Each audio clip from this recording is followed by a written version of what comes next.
നമസ്തേ.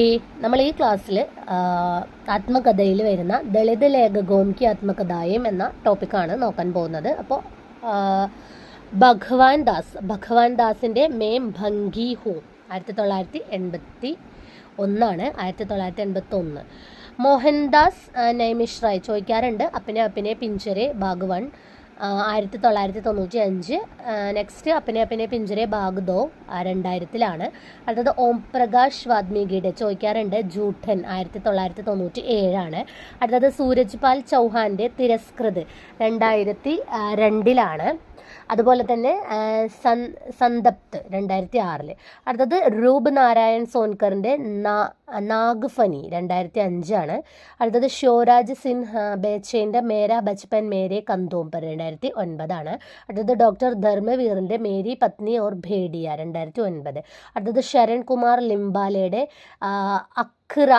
Occur മാഷി എന്നുള്ളത് ശരൺ കുമാർ ലിംബാലയുടെ ആത്മകഥയാണ്, ദളിത് ലേഖകമാണ്.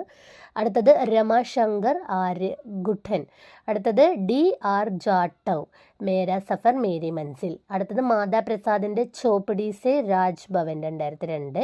അടുത്തത് നവേന്ദു മഹർഷി ഇൻസാൻ സെ ഈശ്വർ തക് മേരെ മൻ കി ബൈബിൾ റുക്കി ഹുയി റോഷ്നി 2011. മേരാ ബച്പൻ മേരാ സംഘർഷ് 2012. അടുത്തത് ബാലചന്ദ്ര മുണഘോക്കറിൻ്റെ മേരി ഹക്കീക്കത്ത് 2010. അടുത്തത് ലക്ഷ്മൺ ഗായക്വാഡിൻ്റെ ഉച്ചക്ക എന്നുള്ളത് 2011. അടുത്തത് ബരാക് ഒബാമയുടെ പിതാസെ മിലെ സപ്പിനെ 2009. അമേരിക്കയ്ക്ക് രാഷ്ട്രപതി ബരാക് ഒബാമ. അടുത്തത് സുശീല ടാഗ്ഭൗരേൻ്റെ ഷിഗഞ്ചെ കാ ദർദ് ചോദിക്കാറുണ്ട്. 2012. അടുത്തത് തുളസിറാം മുർദഹിയ 2012. മണികർണിക 2013.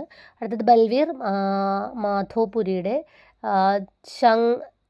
ചങ്ക്യാറുഖ് എന്നുള്ളത് 2012. അടുത്തത് കൗശല്യ വൈസന്ത്രി ദൊഹര അഭിഷാബ്. അടുത്തത് ദയാ പവാറിൻ്റെ അച്ചൂത് 2011. അപ്പോൾ ഇത്രയുമാണ് ദളിത് ലേഖകരുടെ ആത്മകഥകൾ.